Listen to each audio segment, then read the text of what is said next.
Hey, Carrie-Ann. Hi. Hi, Buck. Welcome, everyone. Ayn Rand, spirituality, and organic intelligence. My guest today, philosopher and scholar Dr. Carrie-Ann Biondi, is working currently on spirituality and Ayn Rand, and has followed my work on Ayn Rand and organic intelligence, and has been a source of encouragement for me. Thank you, Carrie-Ann. You're welcome. Thank you. I'm going to chat with her about Ayn Rand and spirituality and explore alignment with organic intelligence. Dr. Biondi is a fellow philosopher, fellow PhD in philosophy, and she's a former philosophy professor and has 25 years of experience teaching philosophy, beating my 12 years. Her research interests, publications, and presentations range from Aristotle, citizenship, egoism, and virtue ethics to Socratic pedagogy, friendship, and popular culture. Her articles have been published in scholarly journals and popular outlets. An avid fan of inspirational people and fiction, she's also contributed essays to various popular culture and philosophy volumes on Steve Jobs, Ted Lasso, cool, Hamilton the musical, Harry Potter, and Sherlock Holmes.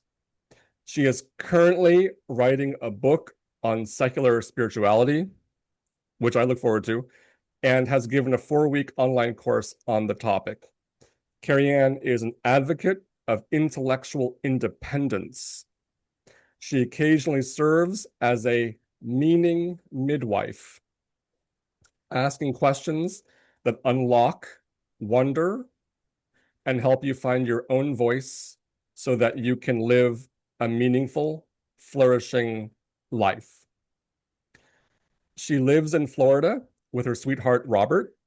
She loves taking long daily walks, translating ancient Greek philosophy, leaving books in little free libraries, and getting inspired by nature, literature, and her friends with ideas for her weekly Wonderings Substack.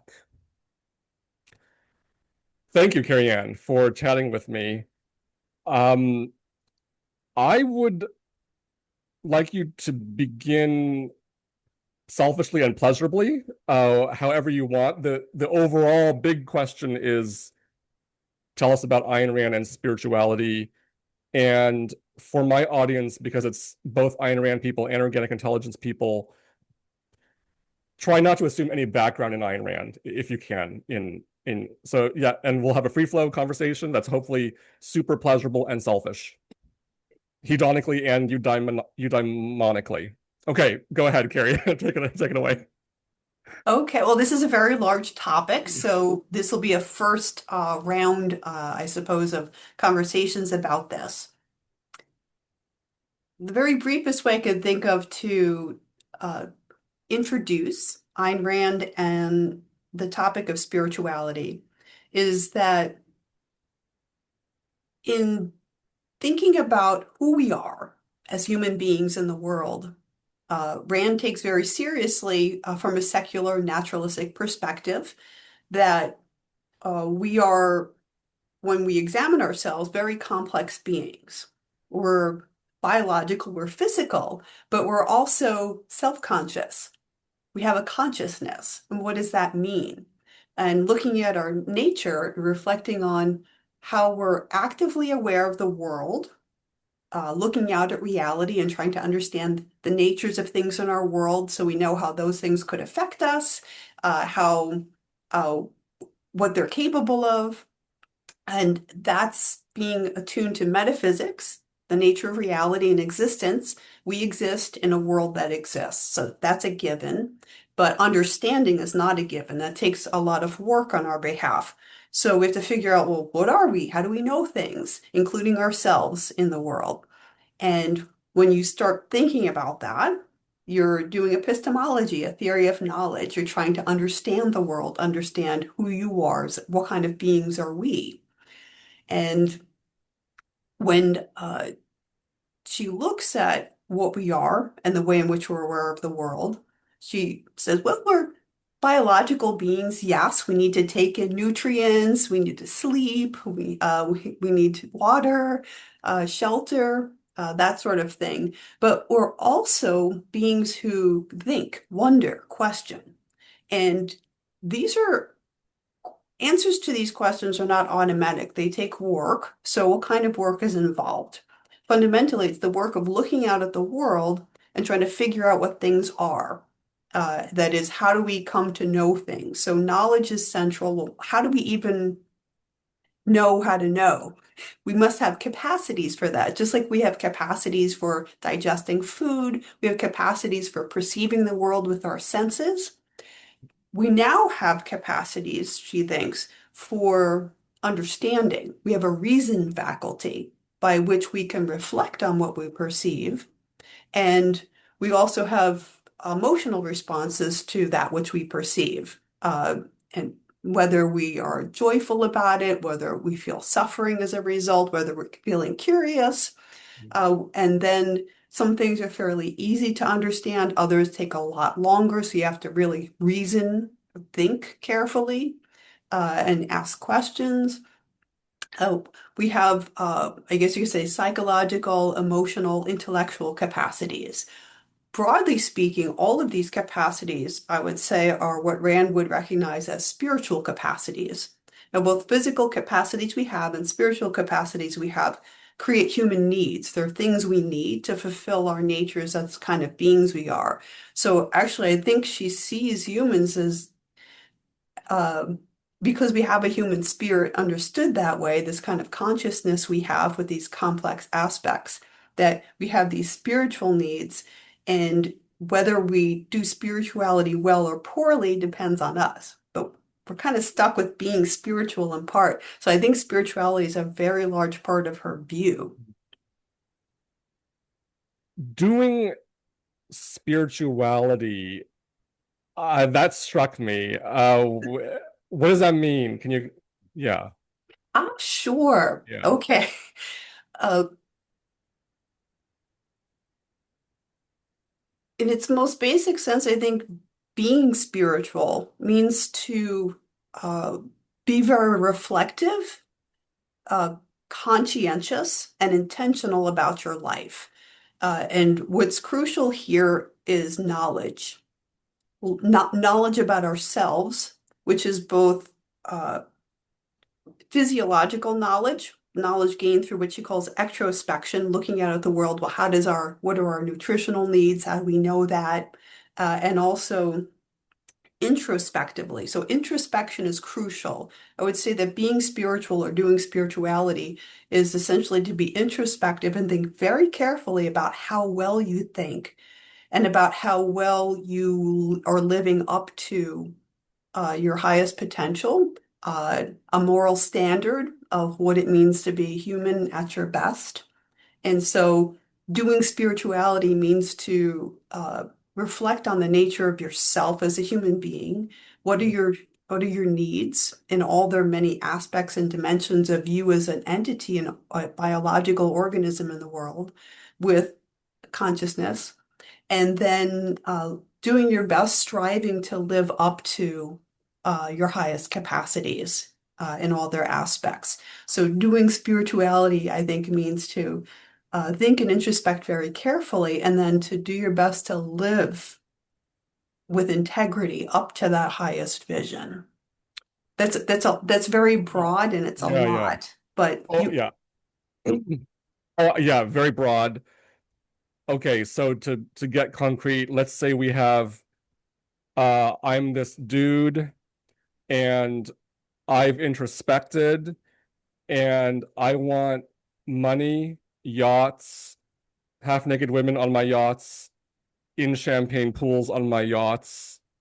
I want a lot of jewelry and caviar, and that's who I am. That's what I'm going for. Is that good doing spirituality in your view, Ayn Rand's view? Could you speak to that case? Okay, well, okay, so you've described, now this is what I would call the hedonism challenge. Hedonism is the pursuit of pleasure as the highest human good. And that's the Oh, standard that you're judging all of your actions by. And Ayn Rand's view is not one of hedonism. It's of happiness understood as flourishing across emotionally, materially. So the person the dude you just described is very, I would say, consumerist and materialist in orientation. And there are a few things I would ask about that individual. Where did these desires come from? Are these images that were given to him as you know you've made it when you've got this checklist of stuff? And then there's the hmm. okay, well, where did that come from? Is that authentically you? Are those genuine values of yours? Have you experienced having those things? What is your interior life, psychologically, emotionally, intellectually, feel like living those values? So, there's no short answer to these sorts of questions. You give me a concrete, specific case of someone described as who I would call a hedonist, and there are a lot of dimensions to ask him about for him to reflect on whether this is actually spiritually satisfying uh, to Hmm. live this way. My guess is no, but I'm not inside that dude. I Uh, I probably want to return to this dude, but can I back up and ask you about yeah. hedonism? So this is Ayn Rand, organic intelligence, pleasure, hedonism bubble here. So Ayn Rand rejected, okay, hedonism, as I understand it, is the view that pleasure is the highest good, and some versions would say the only good, or all versions would say the only good. Let me finish. Let me talk a little bit more than you can. So hedonism would say, and I know philosophy gets complicated in different people, but hedonism would say pleasure is the highest, and maybe some versions would say only good. Ayn Rand rejects that view. She holds life properly understood as the good, and pleasure and happiness as fundamental indicators of successful living. I'm going to lay out stuff and we'll have you. And then organic intelligence. I continue to wonder about Ayn Rand vis-a-vis hedonism. Is there some understanding according to which she does regard pleasure as the highest good, since she regards happiness as the ultimate end? I know I'm waiting for you. You'll come back at me with waves, I know, but let me just. And at the same time, organic intelligence is very pro pleasure,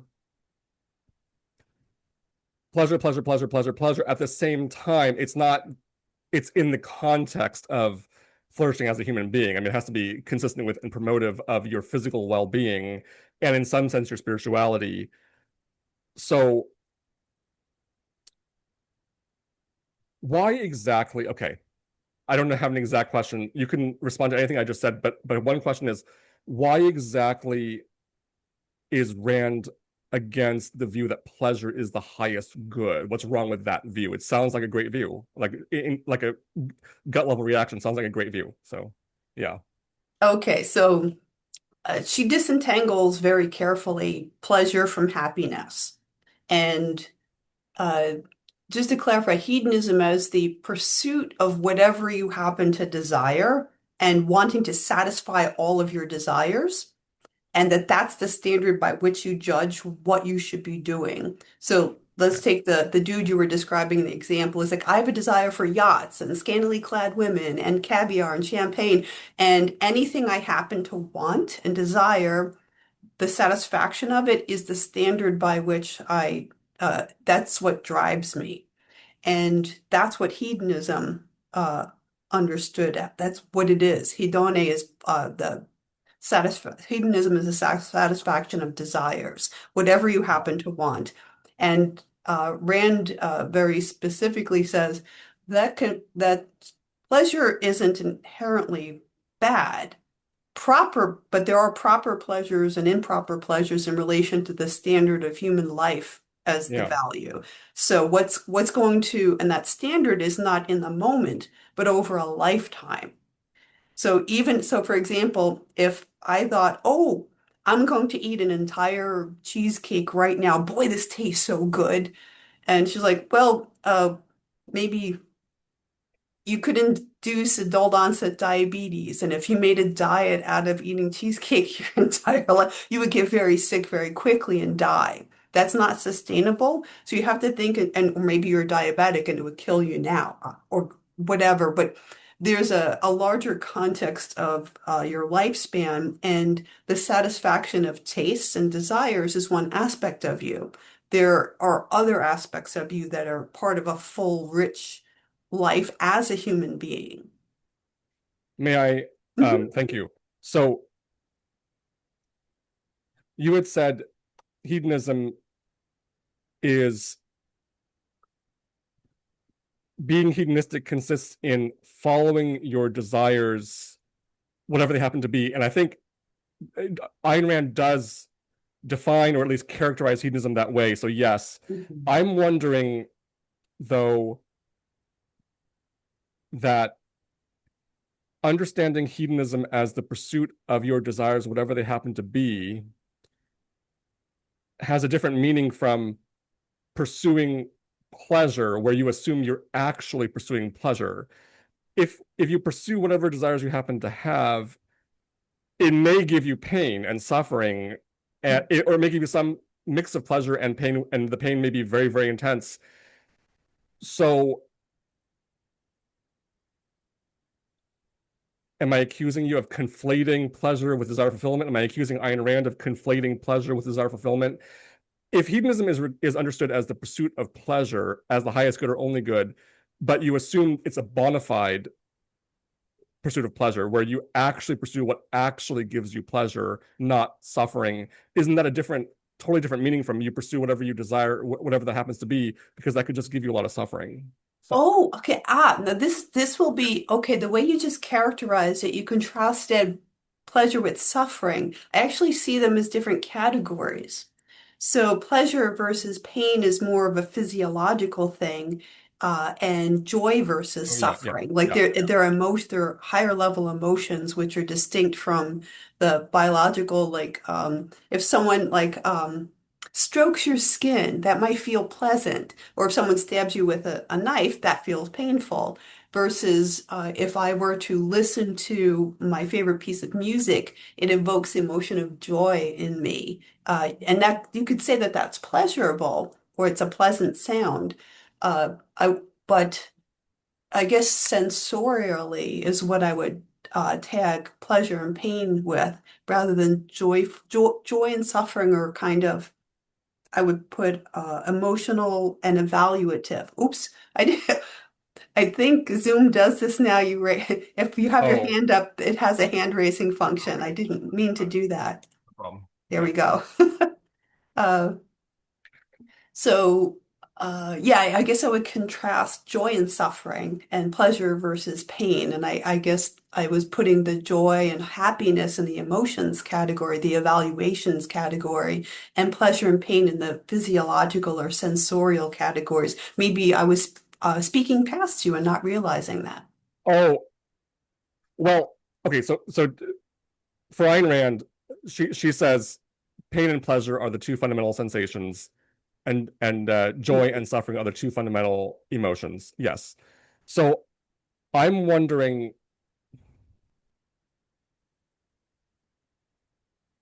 okay, so for Ayn Rand, happiness is your highest moral purpose, Yes. right?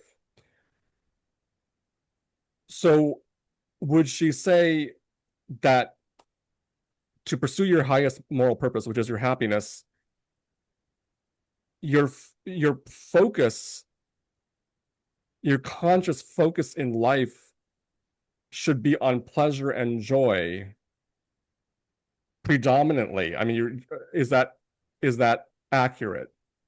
Well, the Yeah. way in which she defines happiness, it's two parts. One, she calls it a state of non-contradictory joy, um, and the achievement of your values. And values, on her view, are that which are life-serving, life as a human being, taking into consideration all of the aspects of you, physiological, emotional, psychological, intellectual, across your entire lifespan, using your reason to figure out what actually will promote that. And sometimes you're mistaken. You think, oh, here's something I'm finding valuable, and you actually live it, and you're like, oh wow, that sucks, or that or leaves you flat. And this is why I was hesitant to be too judgmental about the dude on the yacht who wants the yacht and all that stuff, because he might think satisfying those material or physical desires may actually be very spiritually empty or unsatisfying for him if he actually were to attain them and realize there's something missing. It's not that maybe some of them were unpleasant, or why is he pursuing these? What Well, needs are these addressing for him? Those are questions I would ask. So even if you might find them pleasant at first, I don't know. He'd have to tell us. actually, oh, interesting. Let me ask you this. So you would support, and Ayn Rand supports, um, reflecting on what you want and why you want. I want a lot of money. Why? I want a yacht. Why? So reflection. Mhm. Is there ever a bottoming out where you get a that's just what I like? I mean, I just am attracted to women. I just am attracted to men. I want to be a veterinarian. Why? I just do. I Is there ever an I just do, and that is the actual rational ground? Can you speak to that? I think so. There are broad categories of human needs. There are broad categories of values. So relationships are values. Pursuing knowledge is a value. Rand argues that art. I mean, we both have art on our walls. That art provides spiritual fuel. That's what she calls it. So there are different categories of values. And within those, the determination is ultimately going to be, why did I pursue philosophy? Well, I can explain why I've found it meaningful and deeply satisfying to me. And uh, that is something only I can know from the inside. And I've dabbled with various work-related activities or uh, or hobbies, and some like curling just isn't working for me. Gardening, yes. And so there are those, at a certain point, you'll find this activity deeply satisfying. It's not better or worse than another activity in that category. It's just different. So I think at a certain point it does bottom out, as long as it's within their life promoting, and you find them personally deeply satisfying, of a particular spiritual need that you have, say for nurturing life, or of creating something, whether it's a poem, a building, a new idea, whatever the kind of product or service is that's in service of what's life promoting. And there is great variety there. And at a certain point, why does in the novel The Fountainhead, my favorite novel, why Yeah. does Howard Work love building buildings? He just loves to. That's his thing. Uh, Versus someone else. You're how would you describe what you do Oh, as a um, profession? my calling right now and for several years is to bridge objectivism and organic intelligence. I'm extremely passionate about that, trying to get organic intelligence people to be interested in Ayn Rand, trying to get Ayn Rand people to be interested in organic intelligence. Oh, so and that's a sounds like a life promoting pursuit, because that seems to be like your meta level purpose. You think that they both have life promoting values and that you see these connections and you find that satisfying. Is that true? Yes, and Carrie-Ann, if I could easily get a yacht and a champagne pool and have naked men in it, I would. It's just that that would require a lot of effort, so it's not even in my radar for practical things, but that would be a value theoretically. So I have that Uh, too. but the thing is, values are never theoretical. You can have Uh, no ideas in mind, yeah. but you will know when you try it whether it in fact will serve your values, life promoting values. Um, Which, but, and mhm. would you know that through pleasure? I'm returning to this idea that in terms of your day-to-day, moment-to-moment, what you're doing with your attention, there it seems to be you have to pay a lot of attention to pleasure and joy all the time to know to constantly assess, am I pursuing my life well? Am I in a pro happiness direction? It's just, is this pleasurable? Is this painful? Is this joyful? Is this suffering? Yeah, exactly. It's a constant ongoing feedback loop, it sounds like. And sometimes the things can be pleasant on the surface, but is that really satisfying? And you might actually, maybe Hmm. you tell me whether this is where you're going with this or I'm totally misunderstanding you. But it could be that something seems pleasant at first, like for if you're watching a comedy, and then you're like, okay, this is actually not that challenging or interesting. It's not exactly stretching my capacities as a human being. Maybe there are funnier people to watch, or maybe this is what he's joking about shouldn't be joked about. Or, maybe you find yourself laughing, but then you're like, oh wow, now I feel kind of lame. So it goes from initially feeling pleasant to suddenly it's not pleasant any longer. Well, what is unpleasant about it? So then you would say, well, then I'll just not do that any longer because it's not actualizing or stretching my capacities or boundaries for achieving the most that I can in this one life that I have.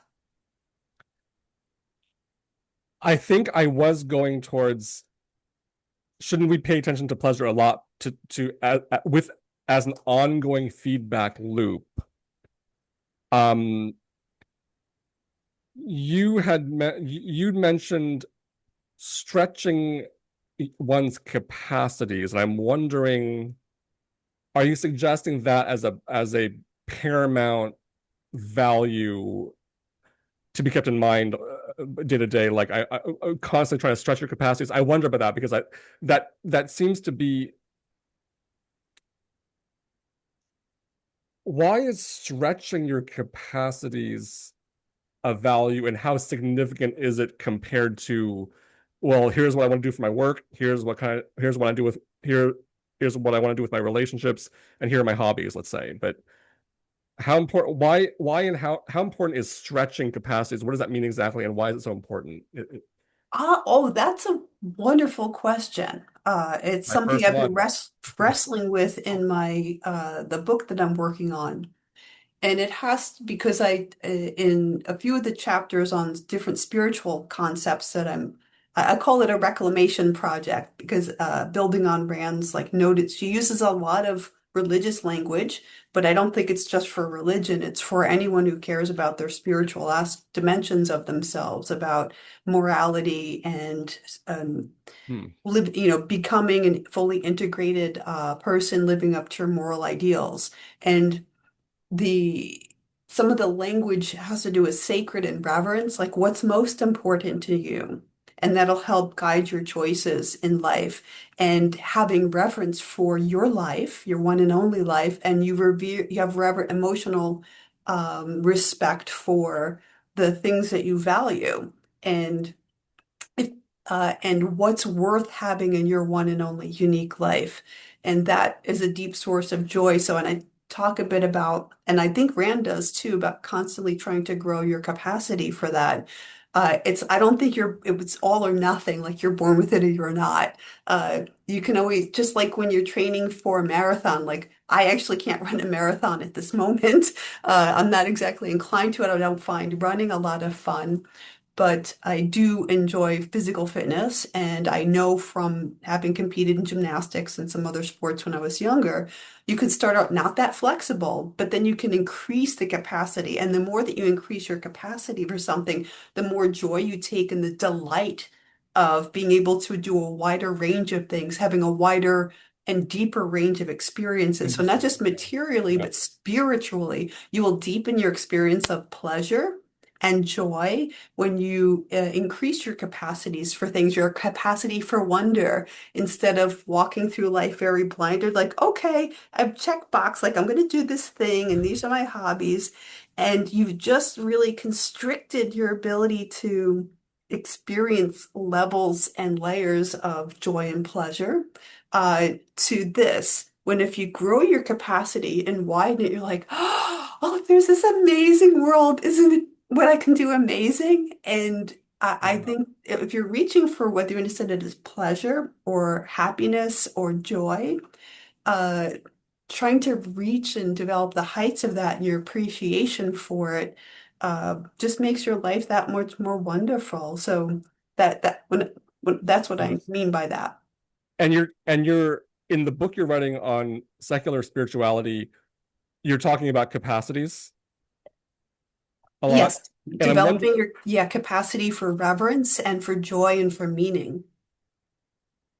And while the book isn't about giving an exposition of Rand's ideas, I'm certainly inspired by her work, and I integrate the work of like Abraham Maslow and mm, mm. Aristotle and Carl Rogers, Maria Montessori, and I think that there's some similar themes that run through their work on these various topics That's about very interesting. capacity building and I'm not exactly sure how to pronounce his last name, but Csikszentmihalyi, the man who developed flow, like being able to Oh, get that name into, is hard for me to.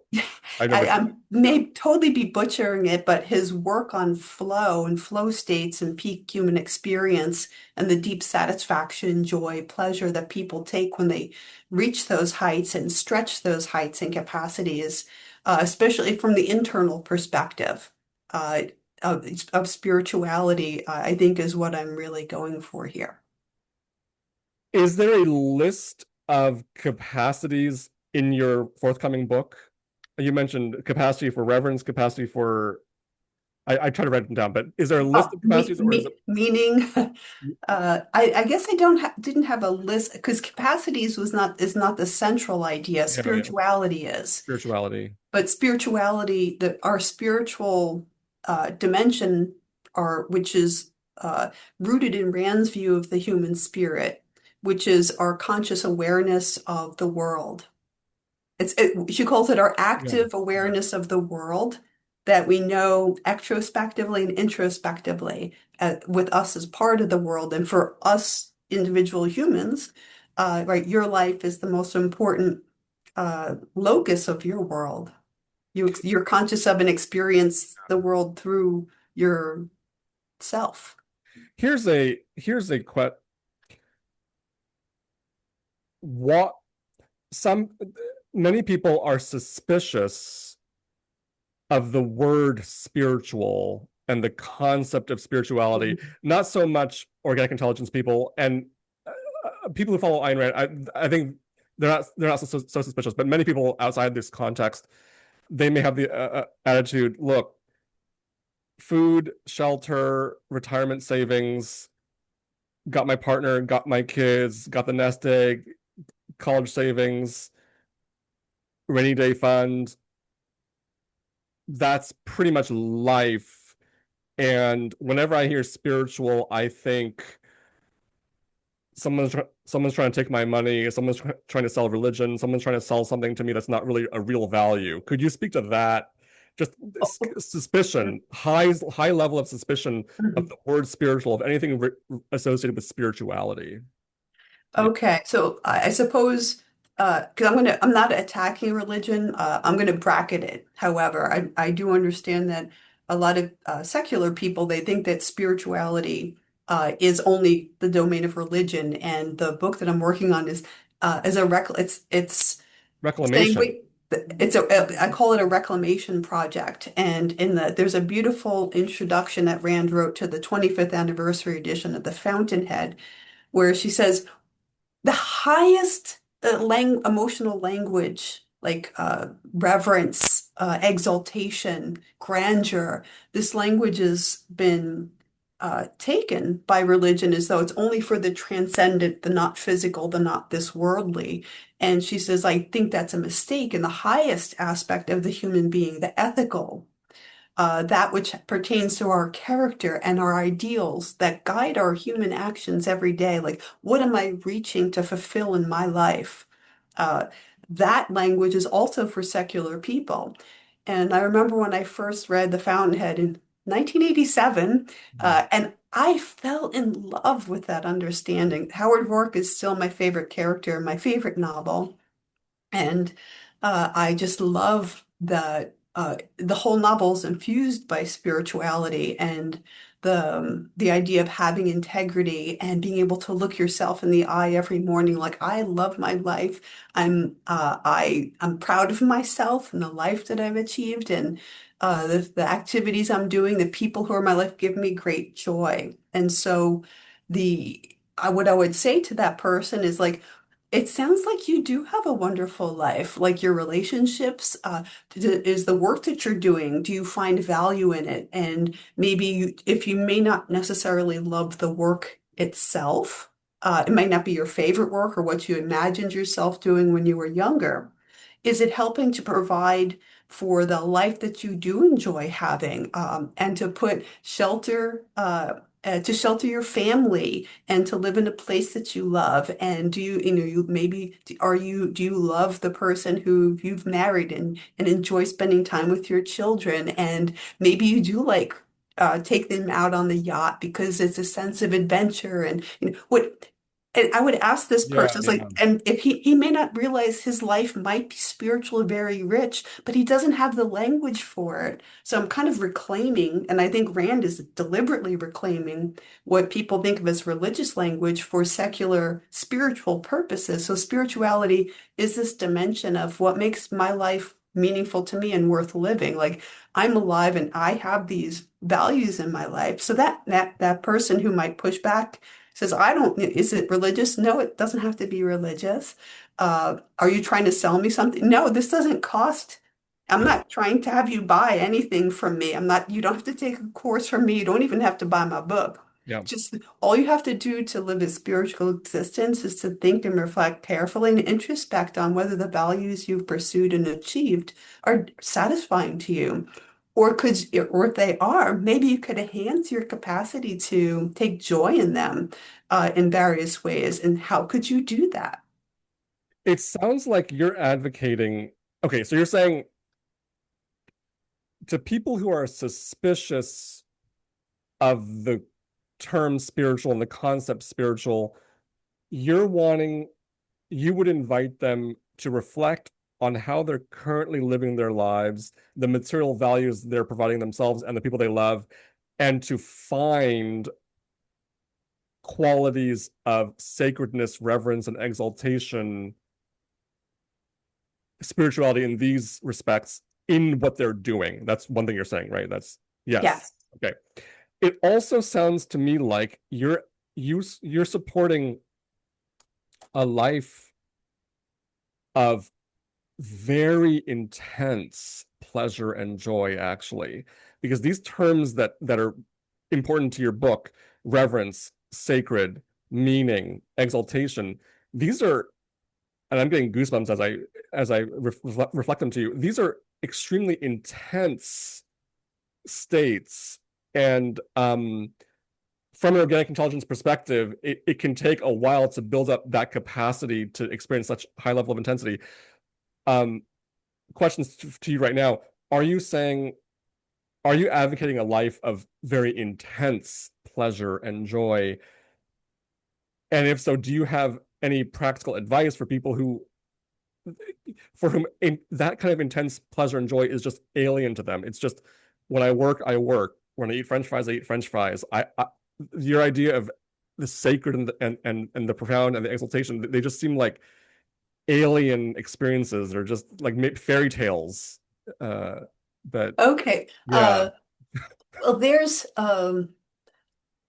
I don't mean it to sound like every moment of your life will be at this highly intense level, but that in order to achieve that, you need to be more reflective than less, introspect on what is of value to you, because Hmm. that's part of what it makes life worth living. Like actually, because of the way the light's falling, you can't see. Whoops. Behind me, this is a Maxfield Parrish painting called Ecstasy, but it's difficult to see because of the way the light's bouncing off of it here.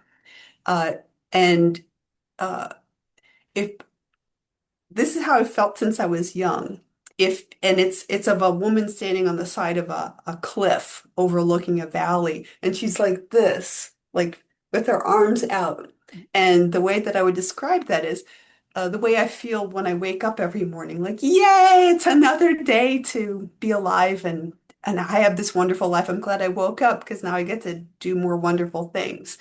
And just to wake up glad to be alive, because you have reverence for your one and only life, I think is a great motivator, inspiration to start the day. If you genuinely feel that way, if I'm ill, I don't necessarily wake up feeling like that. I am sometimes if I can tell if I'm getting a migraine, like, what that pain feels like. I was like, okay, at least I'm alive.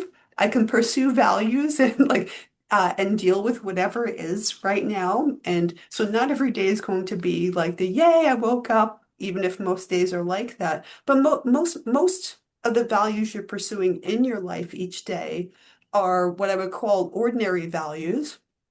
Preparing and making meals, tying my shoes on to go out for a walk. Like, these are not things that I would regard as sacred as the highest and most important values, but they are values to me. And it doesn't mean I'm going to celebrate all of them of equal intensity because Hmm. they're values to me. But I would not choose them if I thought they were going to harm me or to be disvalues to me because I take my life seriously. So I think it's the taking your life seriously and wanting to stock it with values, some of which are sacred, the ones that you would uh, that give you the most intense joy and pleasure, and then the ordinary values of your daily life. Like right now, I think we're both like I'm sipping Oh tea. yeah, yeah, Uh, yeah. Okay. so and I wouldn't, even though I enjoy it and I find it to be of a value, I don't create special ritual ceremonies around it or go into a state of rhapsodizing and exultation over sipping my tea, but I do enjoy it. So it doesn't have to be of everything, but if there's something you do regard as sacred as one of your top three or four values, and you don't feel the joy toward it or feel happy that it's in your life, then there may be something going on inside that warrants introspection, like what's going on? What's the discrepancy? So Hmm. I think I've Got it. wandered off the track of your Well, original question, but this might be where if you could speak to how the organic intelligence can help maybe signal like gaps between what you claim to value and how you're actually experiencing them when you achieve them. Are there ways that organic intelligence can help reorient someone toward value, if there's a discrepancy between what was in their yeah. head I and their mean, lived experience of it? for that's interesting. I was thinking about organic intelligence too while you were speaking, like how does this connect? And thank you for the free flow conversation. I'm enjoying it very much. Me Um, too. thank you. Glad to hear. So one thing organic intelligence says is developing the capacity to feel pleasure is a whole can be a whole project in itself. So that's what I was thinking about as you were speaking, because the va the values you're talking about, Carrie-Ann, are you did mention ordinary values, like I sip my tea, but the values you're focused on in your book and in spirituality are very intense, right? Reverence, sacred. Um, and by the way, I did see that picture of you with your arms out, and that was pretty sacred. It was exalted. So organic intelligence would say for many people, your capacity for pleasure may be very compromised. And so to develop the if you have a long-term aim of I want to experience exaltation and reverence and the sacred, it would often start with stabilizing in ordinary orientation, neutral. I see the sky. There's some low intensity pleasure from seeing the sky. I take a sip of water. There's some low intensity pleasure. Talking to you right now is probably a mid to mid high intensity pleasure right now. Taking a walk could be a low intensity or moderate pleasure, but you want to stabilize in low intensity, moderate intensity pleasure and the neutrality of orientation and slowly increase your exposure to pleasure. Otherwise, you could have these meltdowns where you're you go on a date and it's glorious and you have all kinds of profound emotions and then you crash and you go into depression after because it was just too intense. And so you're like, oh, she's gonna dump me. She's not, or the date was too perfect. I'll never have such a date again. So if you expose yourself to pleasure that's too intense according to organic intelligence, it could backlash. So you really want to really slowly build your capacity for pleasure over time. Oh, are you okay? This is your example's intriguing me because it sounds like the person who becomes fearful and pulls back from that intensely pleasurable or joyful even state um, is all these like doubts come Mm. flooding. I'm going to call this for shorthand the George Costanza effect. Because George, for people who don't know the show Seinfeld, George Costanza is someone who stays away from happiness because he's afraid that the other shoe's always going to drop, and he doesn't want to suffer disappointment, and so he feels safe in not being. He'd rather be miserable than happy because at least it's. I guess I actually don't understand the psychology of it, but Mm. I honestly don't from the inside. Like I hear people say things like that. I was like, wow, you must have really low self-esteem. Like you don't think you're worthy of happiness, or you're afraid of taking the risk of happiness, because then you suffer the disappointment. And Oh, I'm actually when it okay. comes to I maybe like I don't walk on tight ropes without nets under me. I'm not that kind of risk taker, but I'd rather experience the joy of something and then be suffer the disappointment of loss. So I'm not afraid to love, even though I know who I love will die because we're all mortal. I'm not gonna not love. So my because I seek the highest. But I also may be able to, maybe I have a greater capacity for dealing and feeling equipped to deal with the suffering or pain, emotional pain that might come from such a loss. And that's part, to me, it's part of the reality of the deal of life, I suppose. Yes. So organic intelligence would say that if you have a very intense, pleasurable experience, like you've been trying to get a date for years, women have rejected you, you finally get a date and it's glorious and it's very high intensity pleasure. If you have a meltdown later, like it's over, I'm suffering, she's gonna reject me, it's not it's not just because there's some premise of I'm not worthy. It's because physiologically you have a certain capacity for pleasurable intensity, and if you exceed that capacity you'll crash. So to organic intelligence is not, it would be in favor of pursue values, pursue happiness, pursue the sacred, and ideally build up the capacity so that the bounce back isn't so painful.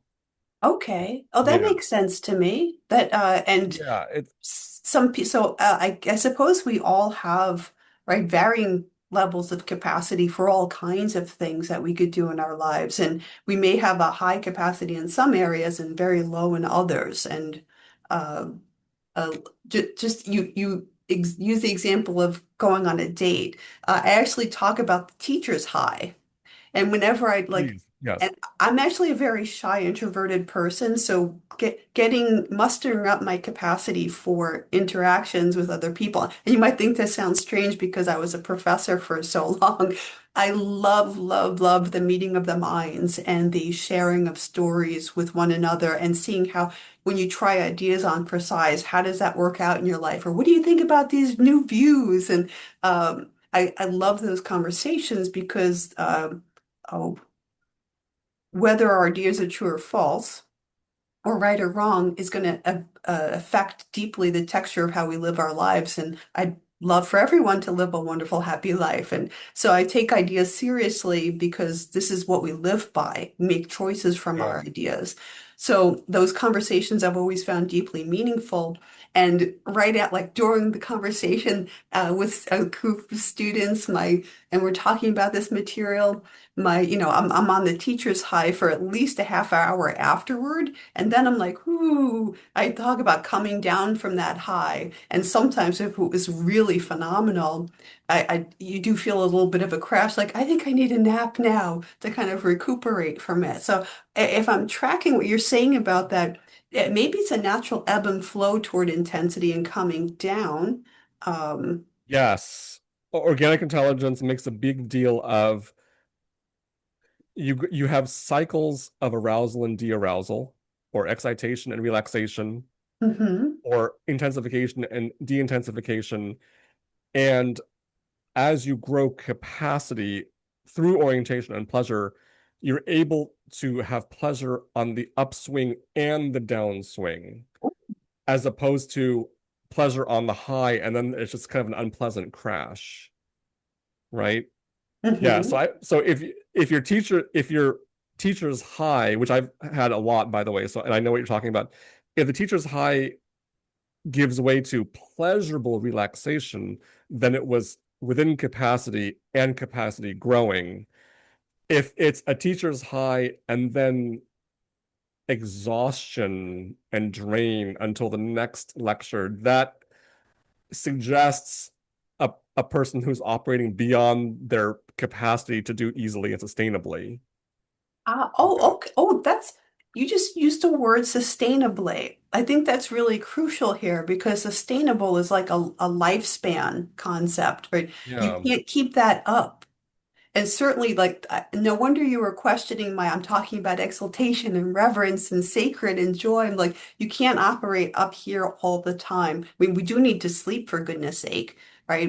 And that's recognizing the facts of reality. And it sounds like organic intelligence, just like Rand's view of, her philosophy of objectivism and her view of the human spirit, if you're not reality facing in how you understand that and live by it, that's going to come back and like bite you in the back, right? It's going to not be sustainable for your life. And the whole point is to develop a philosophy for living as a human for your whole life and what's going to serve that. And it sounds like in some ways, the organic intelligence and objectivism are coming at similar goals from somewhat different perspectives or different angles. Like, what would you describe as the difference in emphasis between the two, since you're experienced with both? Oh, well,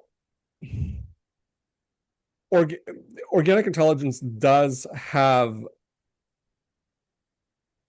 a significant degree of mysticism, altruism, and collectivism in it. I just don't focus on that part that I disagree with. But in terms of the parts I agree with, the the the difference in focus would be, I think objectivism would emphasize thinking to determine your values, to pursue your values, to achieve happiness, and organic intelligence would emphasize orientation and pleasure to build your capacity so that your thinking and acting, value selection and value pursuit are more likely to be pleasurable along the way and you have fewer crashes. And I think I was going to ask you about this. I think organic intelligence would support the idea of constitutional happiness, where you have a baseline happy state from which you do like neutral to happy state from which you do life. And I was wondering about your thoughts on that. I know that in objectivism, Ayn Rand defines happiness as one definition of happiness is the state of consciousness that proceeds from achieving your values. And I've often wondered about how exactly to interpret that. Is she saying you're not happy until you achieve your values? But then how do you know which values you're talking about? I mean, you could have a value of eating lunch today, or you're talking about long range values. So I found that a bit mysterious to interpret exactly. What do you mean by happiness as the achievement of values? I think I'm throwing a lot on the table and at you, but one one question here is, do you believe in, or does Ayn Rand believe in any notion of a constitutional or baseline happiness as opposed to a happiness that you achieve only after achieving your values? Yeah, that's one. I mean, for example, Hellenistic thought and many meditation schools support building up a baseline stability in neutral to happy, as opposed to depending on the achievement of external values for your happiness. And I thrown a lot out there, so you can check your yeah.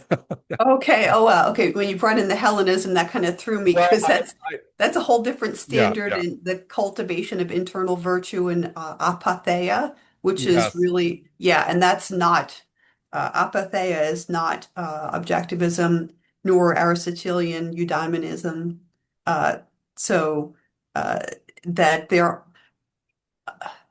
yeah. I think that the Sorry if I I'm threw not an out. expert on Stoicism, so I'm gonna have to mostly set that aside. But I think I tend to be averse to Stoicism because it doesn't take our embodiedness as seriously as I think it should. And I think it sounds like organic intelligence and objectivism takes very serious, like, look, we're physical beings. They're biocentric views. Like we're biological organisms, and I'm not going to dismiss the needs of my body in nor the needs of my Yes. spirit, my need to know, and I have emotional needs that and psychological needs, right, of being integrated, getting my actions and emotions and ideas aligned, and this just flows from what we naturally are. So that kind of the achievement of material and spiritual values is an integrated whole because we're integrated biological organisms. So that I kind of stay away from the kind of Stoic or Hellenistic views you're talking about because they're too dismissive of the material component of us. With you. I'm totally with you. I think that one some people in organic intelligence have um okay, many people are attracted to organic intelligence because it focuses on stabilizing your natural baseline state in pleasure so that life becomes easier because you're already comfortable and in pleasure. And some inorganic intelligence have seem to be attracted to a non-embodied understanding of this. Some of them have offered the image of the goal is to become orbs of light or to liberate yourself from the body, which I'm 100,000% against.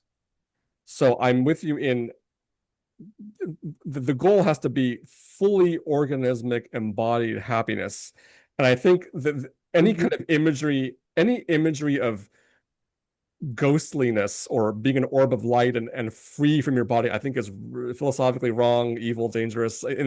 So, Mhm. um, yeah, I concur. you can, right, right, right. Mhm. Um, do you think, according to, I'm not sure if I'm asking your view or Ayn Rand's view, or you can take your pick, but is happiness something that, trying to figure out my question. Let me restart my question. Is happiness something that needs to be achieved by externally oriented values, or is there any room for just an I feel I'm repeating myself, sorry, but constitutional baseline happiness? I'm not entirely sure I'm clear on the Yeah, constitutional baseline happiness, but I yeah, do it want to was, take a yeah, stab at your yeah, other yeah, yeah, question. yeah, Um, and because we need to work in terms of thinking and acting and integrating all aspects of us. Every day it takes work um, to create the material and spiritual values you need to live. When you're pursuing, I mean, partly some of the values that you achieve, they're constitutive of the activity so that they're not like when I talk about achieving values, they're not something apart from you in that you gather and put on a shelf. Like it's they're part and parcel of your experience of life. So there's the identifying values, and even in identifying values, I'm engaging in the value of knowledge creation. So yeah, I'm pursuing values, I'm achieving values, and I also talk about the role of ritual in honoring your values through physical activity. So I think that there are both the activity, there's the pursuit, there's the achievement, and there's the honoring of and experience of the satisfaction of having achieved something and how what it means, reflecting on what it means to you. And so to me that you can be happy in the pursuit of values because you're engaged in an activity that's meaningful to you. So you're actually achieving some of your values in the pursuit of other values. Does that make sense? yeah. It's Okay. no, yes, totally. And it it seems to me right now that pursuing values and achieving them while you're pursuing them and enjoying the achievement all kind of blends. So it's hard to parse, it's hard to say, well, I'm pursuing a value, I'm not enjoying a value, I'm not achieving a value. It's all kind of, and as you were speaking, what emerged in me was the question, when you take your daily walks,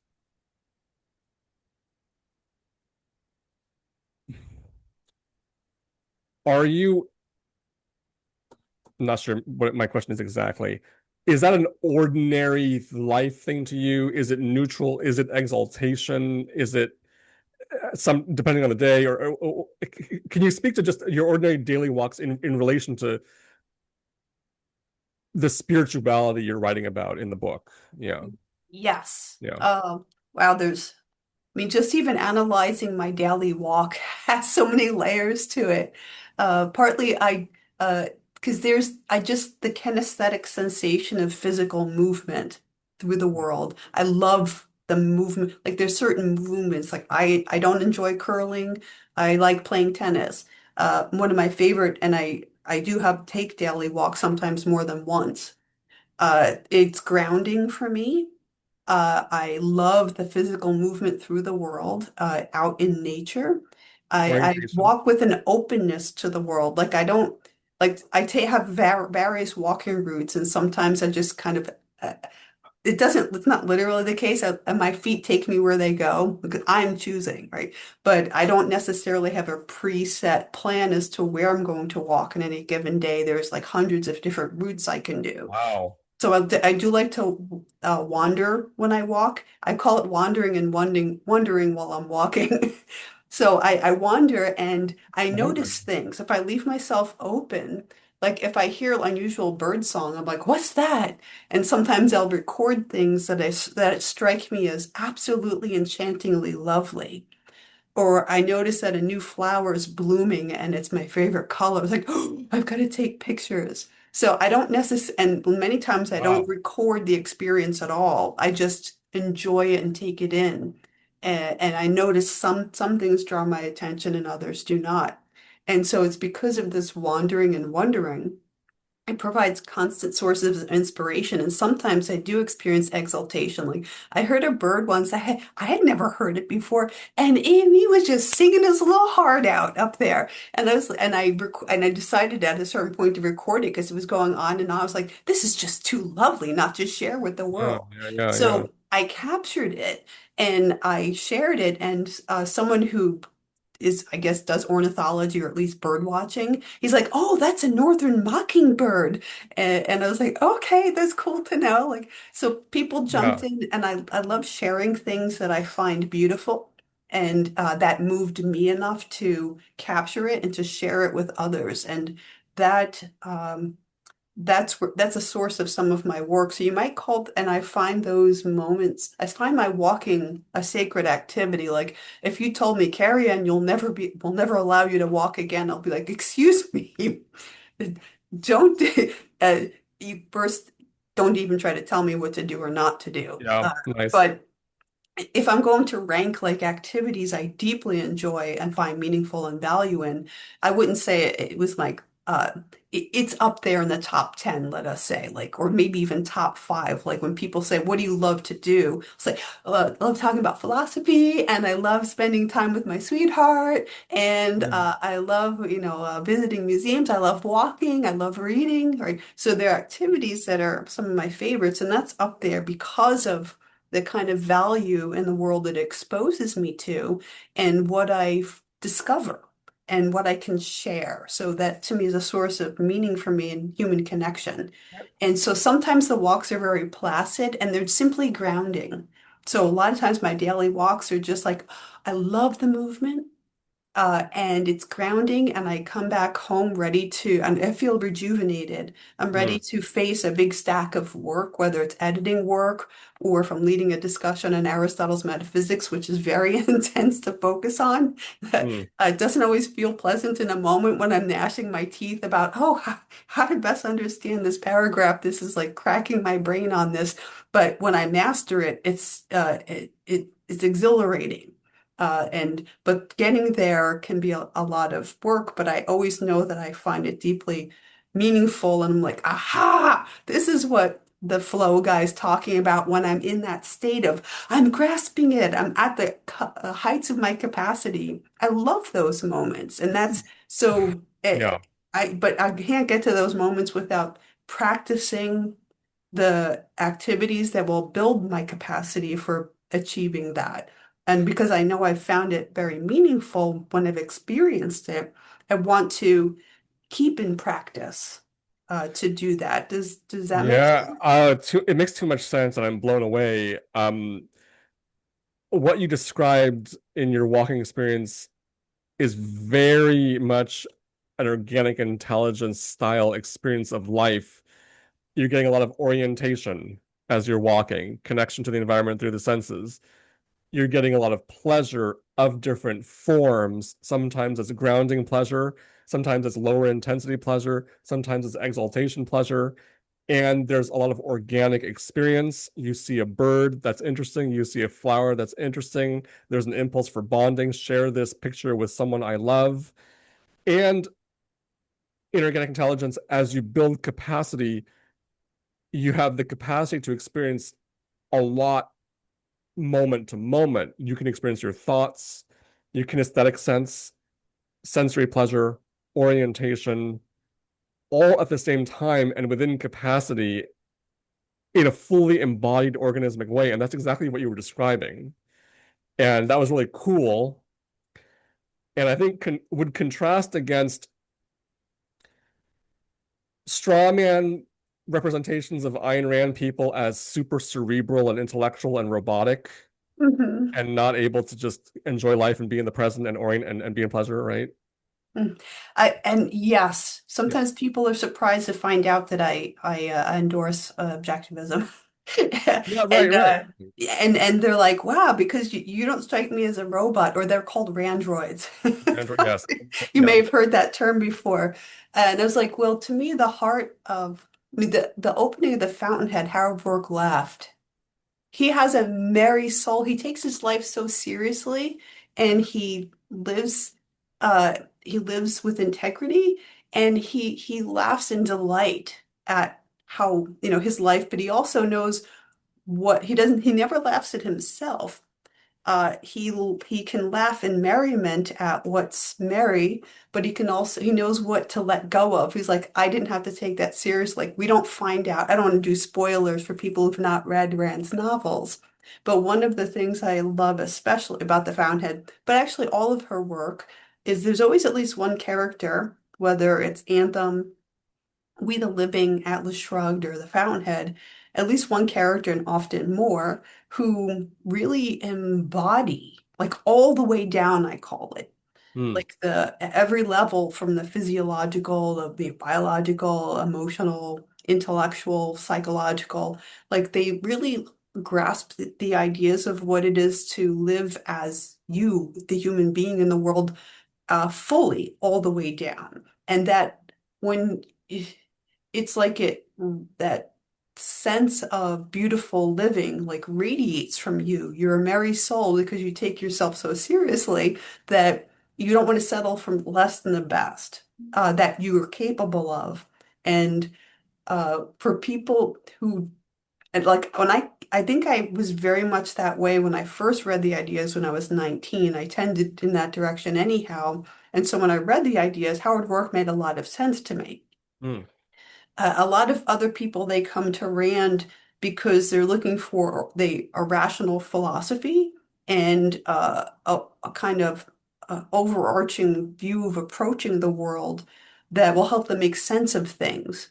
And I think, and I know that that's there as well, but to me, they're not exclusive to one another. There's that sense of life and joy and living, and the rational part of understanding, having things make sense in the world and having a rational worldview. To me, they're integrated. And so some people who gravitate toward the having a rational argumentation and, oh, I can logically prove that happiness is your highest good and egoism is right and capitalism and Yeah. such as a social, legal, political system that helps you unleash your ability to actualize yourself, compatible with other people doing the same.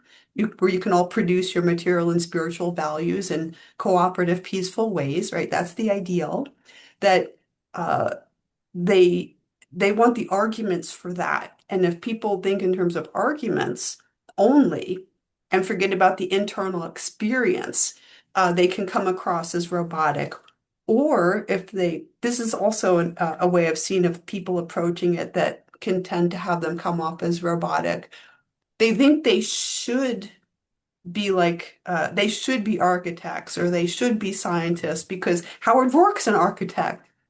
And my question to them is, you don't look too happy living that life, but because you're doing what Howard Rourke concretely does in a novel. You're not paying attention to when you asked me a question earlier about is there a bottoming out? Like I'm doing this because I love it. Being a philosophy professor, believe me, nobody told me I should be a philosophy professor. I never even knew what one was when I was younger. I Yeah. grew up in very poor circumstances and people I don't think expected that someone from my background would even go to college, no less be a philosophy professor.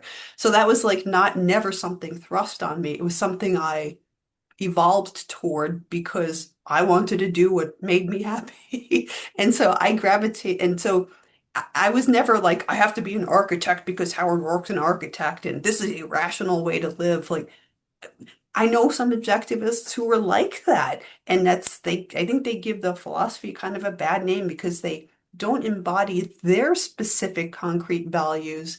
that would be meaningful in the context of their lives, given their Yeah, very yeah, specific nature, right? There's human nature broadly, and there's you as the reality of you as an individual in the world, experiencing you living with your choices. Nobody else can do that for you. That's the work you have to do internally yourself. So sometimes there are objectivists who come off as, robotic or uh, yeah. Mr. Spock-like, and I think that's unfortunate. It doesn't have to be lived that way. I think they're only glomming onto a certain part of the ideas and not really living it from the inside. And tracking pleasure and joy, which are absolutely, I mean, happiness is the Mhm. end. People in organic intelligence. Okay, so there's a lot of commonality here between Ayn Rand and organic intelligence and your work on spirituality.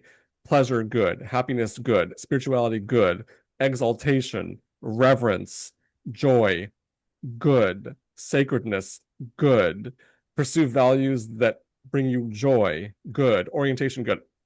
So there's a lot of common base. Mhm. Now, if I may go to what is may not be in common and have you have us talk through that. So Sure. so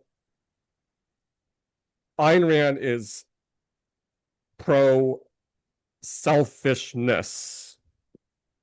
Focus on your happiness. Don't sacrifice your happiness for other people. All right, which is very controversial, of course. Many inorganic intelligence and arguably organic intelligence theory itself. I don't present this part too much in my content because I want to focus on what I think is important and true and good.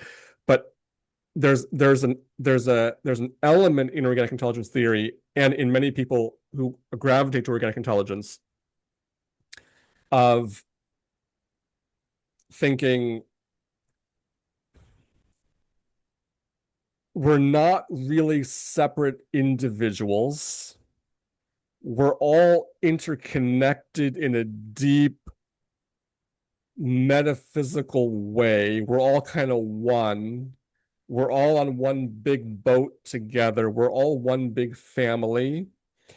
And true happiness consists in developing your capacity to be unselfish, to care about other people as much as you care about yourself, to be willing to sacrifice your money, time for others.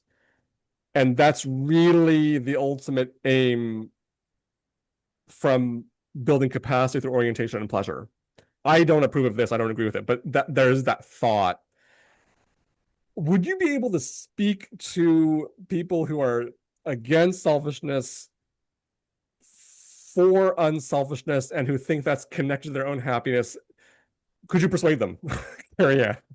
Oh dear. Okay. That's a very different big topic Yeah, from yeah, yeah, yeah. our topic here today is Oh, Ayn Rand and spirituality. So that would, oh, uh, oh, sorry. I didn't mean to go off topic. I figured that many mhm. spiritual people think spirituality is clashes with selfishness. Oh, That's okay. what I meant. Okay. Well, Sorry, I wasn't trying to get on a whole new.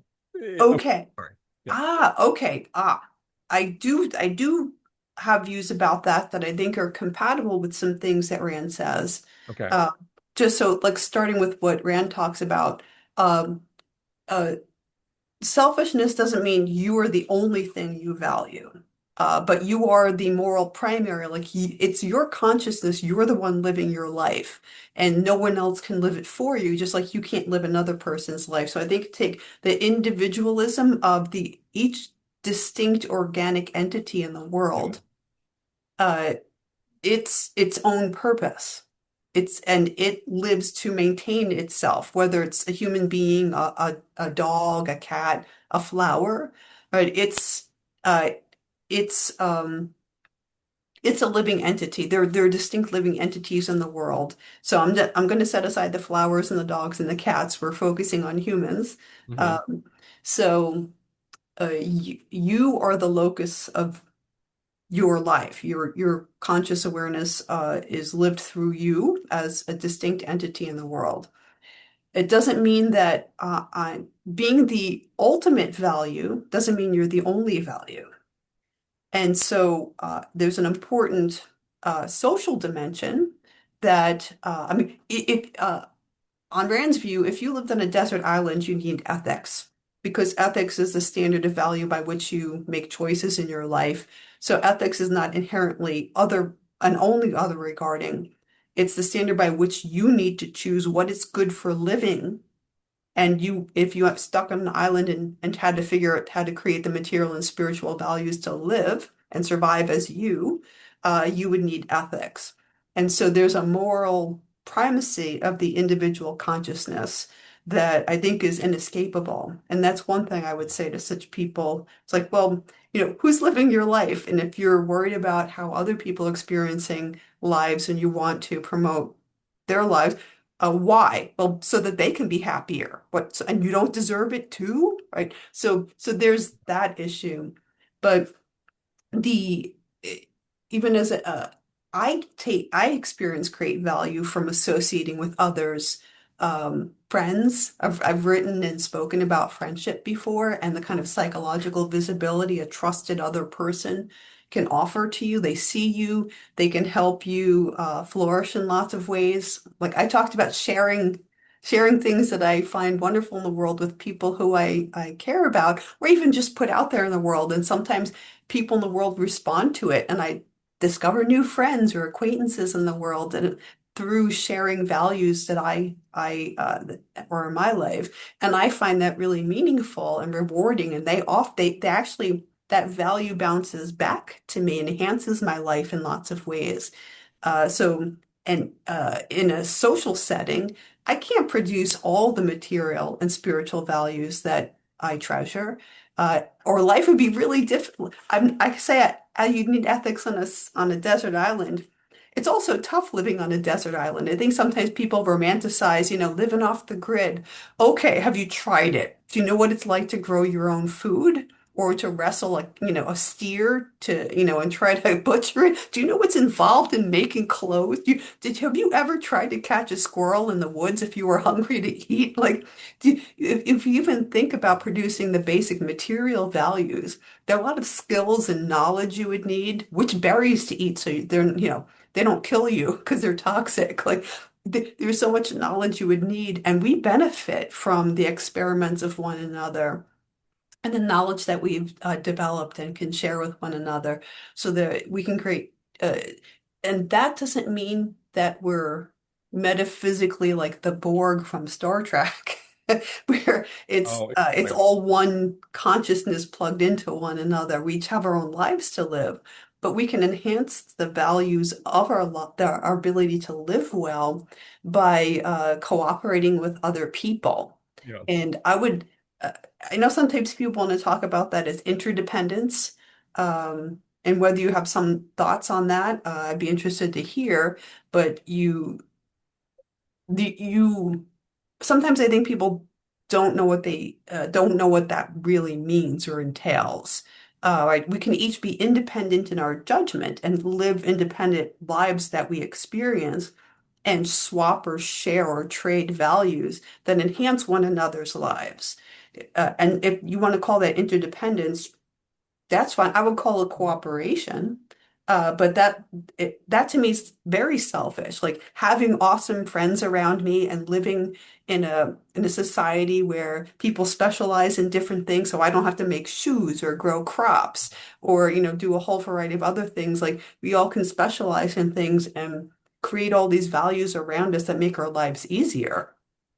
I think the interdependence Ayn Rand supports and I support, and I would presume you would support, is interdependence that results from each individual pursuing their happiness and engaging in relationships that are win-win as a result of each individual pursuing their happiness, as Hmm. opposed to interdependence as a result of enslaving individuals or as a result of individuals living on a principle of sacrifice for others and they sacrifice for me, right? So, Right. right, Yeah. right, right.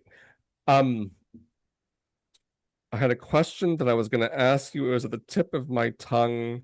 It escapes me. happiness, spirituality. Ah, okay. So I just want to apologize again if you thought I was steering you off topic. I didn't mean to. When I talked about can you talk about selfishness and unselfishness, Karen, it was that many people who value spiritualities think it clashes with selfishness and tend to assume a collectivistic, non-individualistic metaphysics in their spirituality. So that's why, right?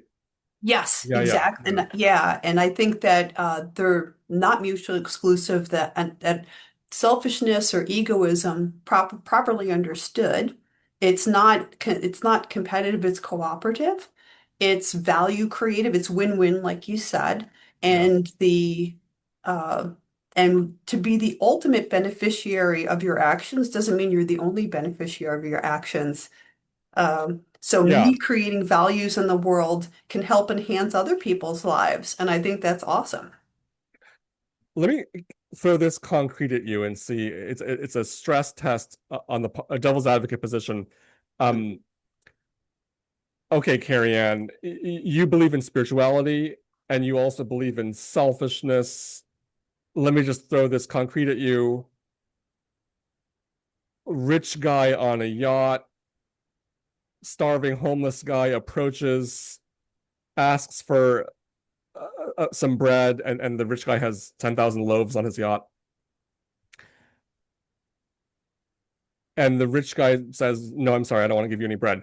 Now, Carrie-Ann, isn't that immoral? And if the rich man were developing himself spiritually, wouldn't he say, "Of course, here's a loaf of bread. Be well." Would you speak to that concrete? Okay, I I assume you've read this, but maybe you haven't. Ayn essay, The Ethics of Oh yeah, Emergencies. yeah. Okay.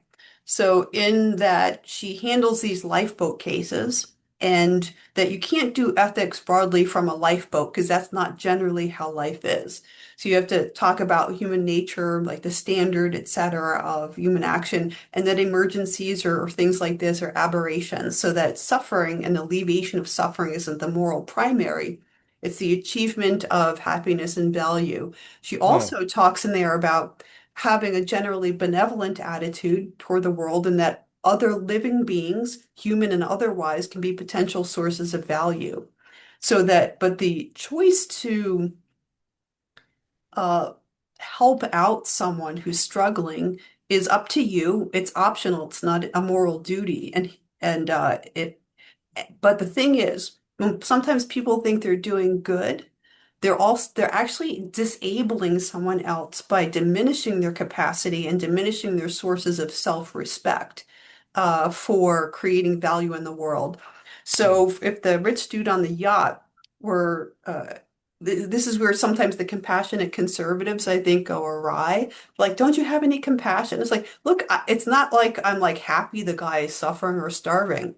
But I would want to know, how did he get into that state? And maybe he's so near death, like he's can't even incoherent to talk. And so I'm trying to find out what's his deal. If Hmm. I'm curious, if I want to find out, is he a potential source of values, a conversation partner, or whatever, maybe I'll give him a little food and like keep talking with him to find out what his deal is. I'm not obligated to, but if I want to, I can choose to. But Hmm. there's the old the this is from like a religious parable, Christian parable about, right, if you feed a man, he's not hungry today. If you give if you give man a fish, he'll his hunger will be assuaged today. But if you teach him how to fish, he can feed himself for a lifetime. So if I actually think that what would be more helpful than to just stuff him with bread, the dude's 10,000 loaves of bread, right, and have him be a parasite just constantly, then he's going to feel less and less about himself like he's a parasite and not human. That's really humiliating for him. I mean, I Hmm. grew up partly on welfare and it's not fun. And it wasn't my choice. I was a kid. But I was like, I don't want to have to live on somebody else's largesse. And it's worse, it's this big bureaucratic state, other people's money's being taken to provide sustenance here. And I was like, I want It's my life. I want to earn it. I'm going to work. I started working at age 11, multiple jobs, so that I would never be in that position as an adult because it's humiliating to have someone else Yeah. take Yeah. care of you like you're a baby. And I was like, I'm not a baby. I can feed myself. It's an honor. I'm proud of being able to achieve this thing, and I would not want to make him feel humiliated or debased or incapacitated or disabled. Like different psychological theories use different language. Like you're disabling him instead, you're or enabling his disability. But that's why I would want to talk to him and say, how did this happen? These circumstances. Uh, are you kicked out of a job, or maybe he's having mental struggle, ability, whatever. Um, Whatever the deal is, maybe offering him a job, helping take care of your boat, and he can earn his keep. He'll develop a skill. He'll take pride in himself. He can feed himself. He won't have to live off your 10,000 loaves, and he can produce value in the world. That's a richer Yeah. world than the guy just transferring some loaves of bread to this starving Right. man. What's much more moral is to help create the conditions under which people can uh, produce the material and spiritual values that will sustain their lives. That's a much more beautiful world Oh, than merely alleviating suffering. And so that's what I would say to the person who's like, "Oh no, it's your moral imperative to give the guy your bread because you have all this bread and he's starving." It's like you're taking a snapshot. There's a much larger context and story here. Do you know what would really be valuable for him? For him to be able to create value for himself. not okay. May I? I know our topic is Ayn Rand and spirituality, and I will. Have a question exactly on that I'll return to. But can I just push this a tiny bit further and ask you, Mhm. the founder of organic intelligence? I said that he supports altruism, which I reject, and I don't talk about that much. But he will sometimes uh, retell and advocate the parable of the long spoons, a situation in which there's a group of people who need to eat and they have their soup or whatever food, but the only spoons there are long. So the only way they can feed each other is to feed, the only way they can eat is to feed each other. They can't feed themselves. And he upholds this long spoon situation to as as illustrating the goodness and importance of unselfishness. We all have to feed each other with these long spoons because we don't have short spoons to feed ourselves.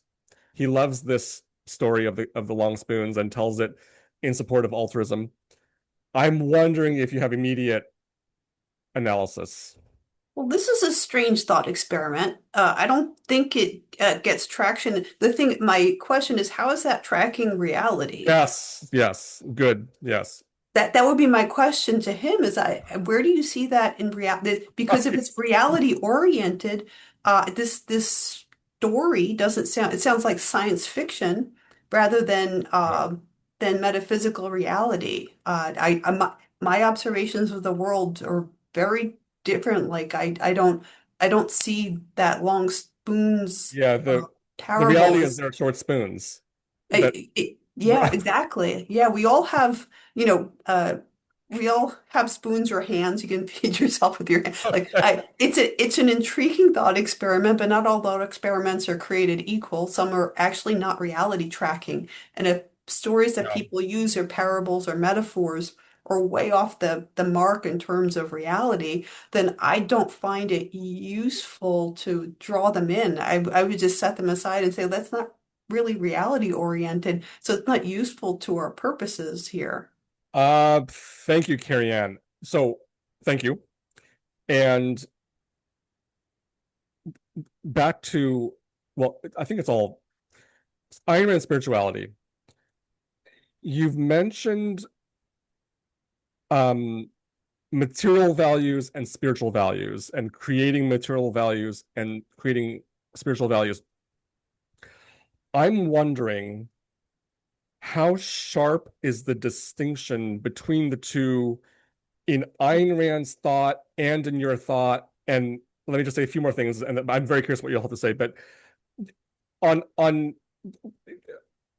some objectivist intellectuals that I studied under, have suggested that the distinction is not sharp at all. And when you eat food, when you read a book, when you're hanging out with or making love with your partner, or when you're rollerblading, there are material values. I mean, the physical person, the rollerblades, the food. And then there's the, isn't pleasure a spiritual value? I mean, it's a value of consciousness. So how, what exactly is a material value? What exactly is a spiritual value? How sharp is the distinction? Carrie-Ann, can you illuminate? Okay. Okay. Yeah. There's I think there's a tandem element, and these are more aspects of one unitary organism, right? Yes. So we can think of ourselves like there's just you, right, as the entity, the organism in the world, and you have a material aspect and a spiritual aspect, and there are different layers to each of those. Uh, the material is more. So to keep my matter going, right, I need food and water, sleep, uh, right, to keep my physiology integrity to it, and to resist entropy of the physical organism over time, to be self-sustaining in a physiological sense. However, in order to achieve that, I need to achieve a certain amount of spiritual values, knowledge. Uh, which will help me to know, well, what's my nature, to tend to those. Like the more I cultivate my ability to know and integrate my knowledge of what I am, the better I can tend to those physiological needs. But I'm not just my physiological needs. There are the spiritual needs that are intellectual, but they're also emotional, like my responsiveness to the achievement of values, my responsiveness to things in the world, uh, mm, Mm. the psychological values of integrity. Like I have these ideas and I feel this way about them. Am I also using my free will to live in accordance with them? Right. So there's the having an integrated awareness and an integrating your system for optimal living. You use the word sustain over time before, Yeah. to sustain yourself in all of your aspects. So maybe it's like different ways of, and Aristotle talks about an human entity this way. Like there are aspects of you, we can separate them in word only. In reality, it's all you are one. I thank you. Um, so one thing you said was life is unitary. There's you. I mean, I'm an entity, you're an entity. I am composed of, there's the matter, and there's also the consciousness. And it's integrated into one thing. And same in your case. And another thing you said was material values and spiritual values can be in tandem, and it's also just one thing. Is that so? Yes, they're aspects of the one thing, i.e. me. Yes. So you do distinguish them, and at the same time, overall, you treat them as aspects of one value. Is that because when you said, well, food, water, and shelter, food and water and sleep would be material values, but then I'm thinking food, water, and sleep promote your consciousness and your pleasure and learning. So it's a spiritual value. And in your understanding of spiritual value as a value for,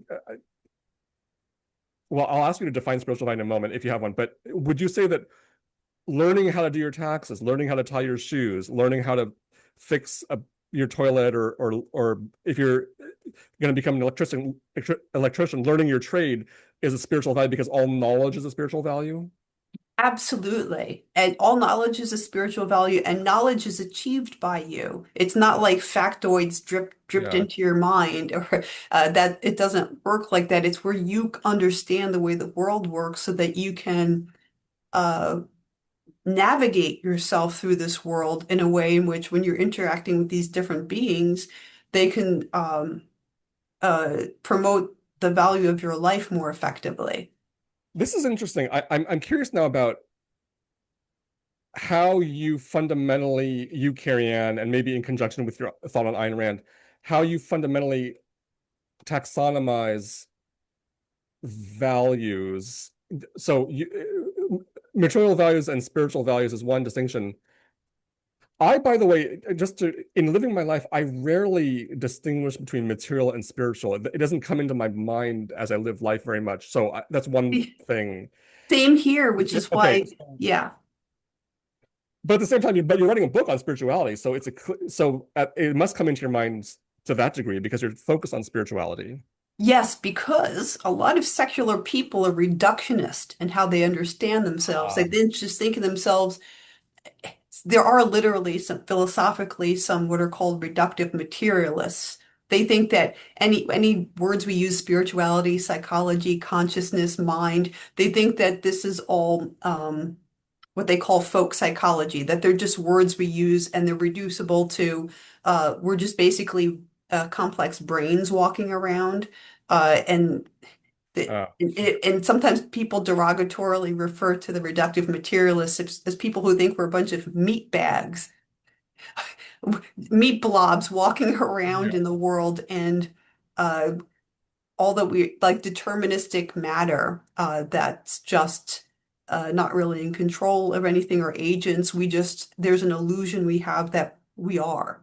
And so are some secular people who fall into that view and they dismiss our spiritual aspect as doesn't not really existing because we can't be Hmm. aware of it the way that we're aware of mugs or pens or books.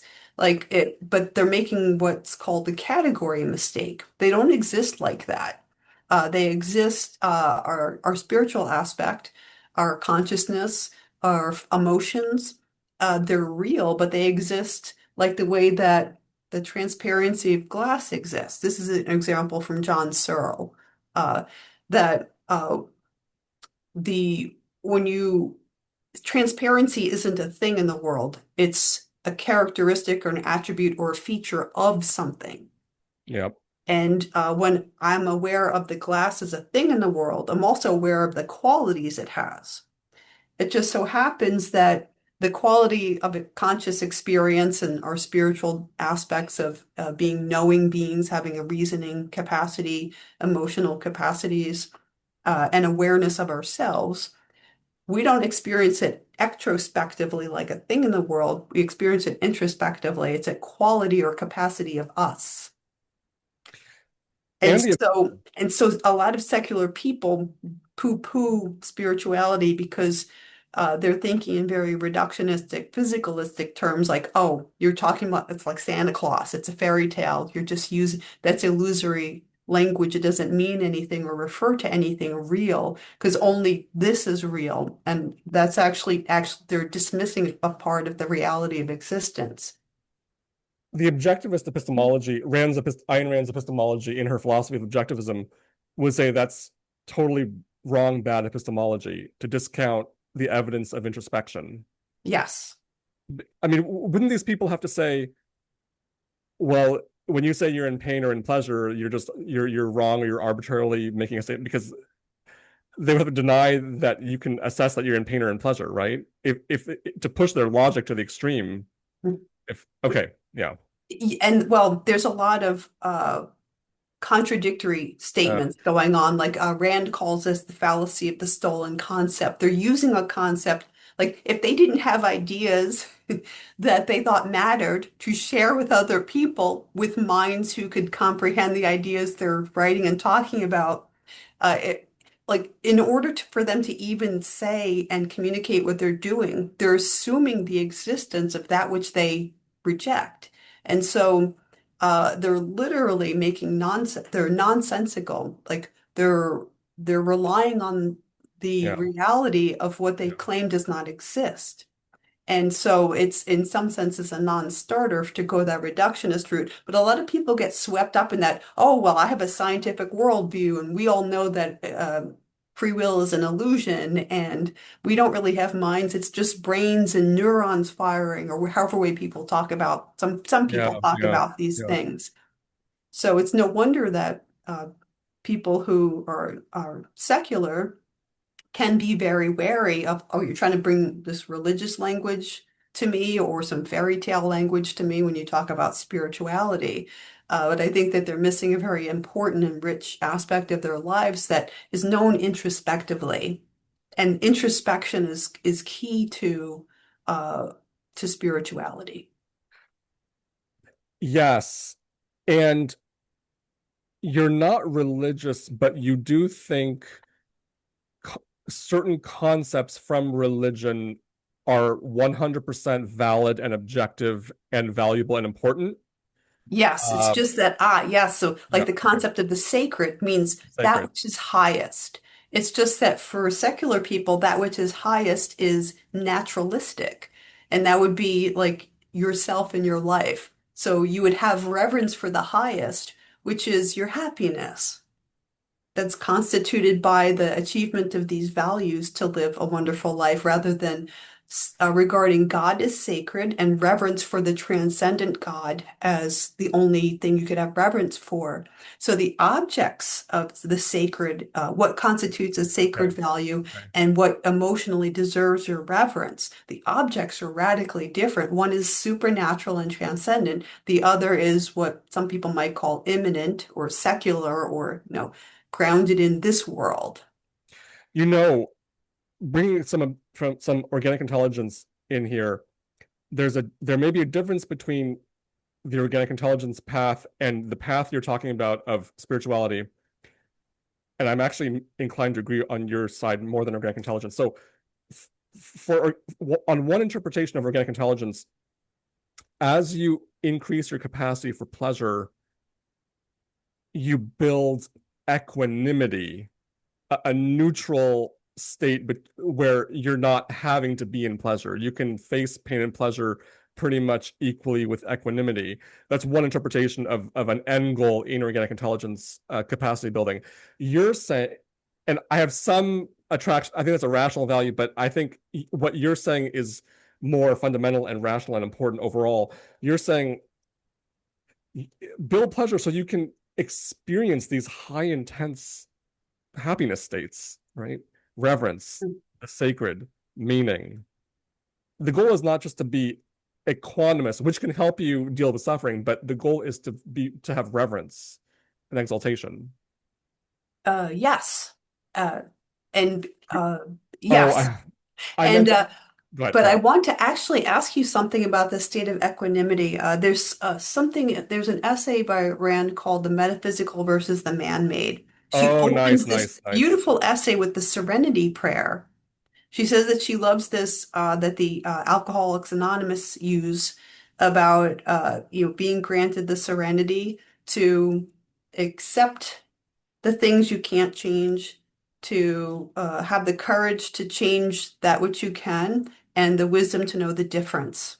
And so, the having uh, the wisdom to know the difference is what do I have control over and what do I not? And I think having equanimity about that which you cannot control leads you to a serene acceptance of the metaphysical. If you say, if you Nice. if for example, if when people rage against mortality, like, oh, I can't believe my life is ending. Well, or why are we mortal and we have to face death. I'm not saying I'm happy about the idea of dying. I hope I live a long and fruitful, wonderful life. But I've accepted mortality because there's nothing I can do about it. And so having equanimity toward that, I'm going to suffer a lot. If I accept what's metaphysically not up to me, then I know what I'm working with. I can face it with the equanimity that I think it sounds like organic intelligence talks about. But what I do have control over is there are things I do. So trying to figure out navigating the differences, the development of You know, wisdom of That facing reality. And so I think having equanimity and acceptance of metaphysical reality, the natures of things, I can't change the natures of things. I can work with the natures of things for having a better life, but I can't change the natures of things, including mortality. If I accept it, I'll suffer less than if I resist it. Carrie-Ann, thank you. That was so good. Thank you. I'm equanimity in regard. So Ayn Rand distinguishes fundamentally between the metaphysical, that which is the nature of reality outside of anyone's control, and the man-made, that which is constructed by man and can be changed and didn't have to be. Equanimity in regard to the metaphysical is highly desirable. If I can be equanimous with the fact that I will age and my looks will fade and I'll die, that is, well, actually, assuming technology doesn't change those things, but let's just ceteris paribus, uh, then that is desirable. At the same time, equanimity in regard to the man-made and what can be changed could be suboptimal if I'm if I don't like that it takes. I wish the microwave could heat up my burrito in under a minute. Man, that would be so good if it could do it in 30 seconds. Maybe I could improve microwave technology where my burrito would be heated up in 30 seconds, not a minute. But you have a spiritual type who may say the goal is to be equanimous with the fact that your microwave currently needs a minute to heat up your burrito. But Mhm. from Iran was saying no, because life is good, progress is good, technology is good, making life better is good. So being being non what's the opposite of equanimous? Being valuing improving life is good and rational, not being equanimous to things that you could possibly change. So Yes, but I'm glad this is a great example because you also have to control over what's reasonable in the context of your life. Like, I know that there's certain domains in which I've chosen to operate and work, and me developing a faster microwave technology is just not. oh, yeah, It right. just isn't grabbing me, but it doesn't mean I couldn't, but I can't do everything. This is why it's important to rank your values and have ones at the top. What matter most to me in the context of my life and my hierarchy of values? And if I to those are the ones I'm going to try to develop my capacity, my agency toward much more than these others. Others are like, okay, I'll just have to be patient with the, 1 minute microwave. It takes a little longer for my burrito, but while I'm waiting for the burrito, I could read another paragraph of, Aristotle, or I could make myself another cup of tea. Like, I can Yeah. still use the time of my life well doing other activities and maybe support. Like, I hear some dudes developing a faster microwave technology. Maybe I'll write him a check because I don't really want to work on microwaves, but maybe I want to support people who do so that might have a faster made burrito. And I of course I didn't mean at all to imply that everyone should want to fix my, but it was an example to support an itch to an itch to make your life better is a good thing. It's a rational thing as opposed to pure equanimity in regard to whatever is, because that Yes. can be highly undesirable. I mean, from cave to spaceship, that's good. That is very good. And you do that by having an itch to make life better. And hmm it's easier to make life better if you have capacity for pleasure, according to Aristotle. Which is why I think cultivating the capacity for, scaling the heights is a generally good approach toward life. Because if you settle for down here, you may have a stunted, cramped life. And you'll always wonder in the back of your mind, there'll be a nagging doubt like, did I do the best I could with my life? Was there more I could have done? I don't ever want to have what I call that deathbed regret. Mm. I don't. I can't possibly stretch every capacity I do have in every direction because if everything's important, nothing's important, and then you'll be having analysis paralysis and do nothing. Yes. That's a recipe for a disastrously bad life if you don't make any choices about which capacities you're going to pursue heightening, and others you just had to accept.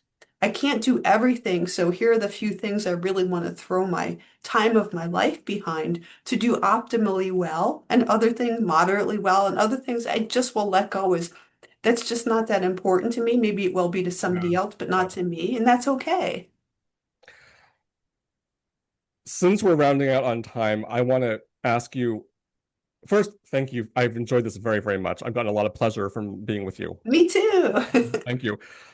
Here's how I would propose for your last remarks. What's in com what what's one thing in common fundamentally between Ayn Rand, organic intelligence, and spirituality as you understand it in Ayn Rand and as you're working it out in your forthcoming book?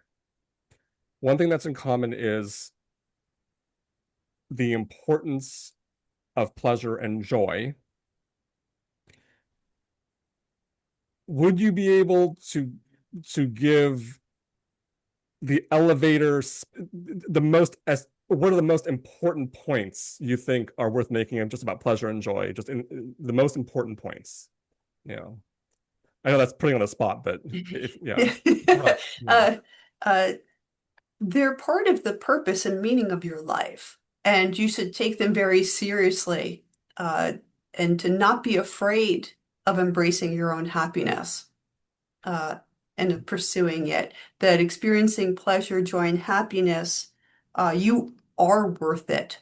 Your life is worth it. It's the only one you have, and doing what you can as the kind of being you are to achieve that is part of what provides meaning in your life, concretely lived as a whole embodied being that you are in all your wonderful complexity.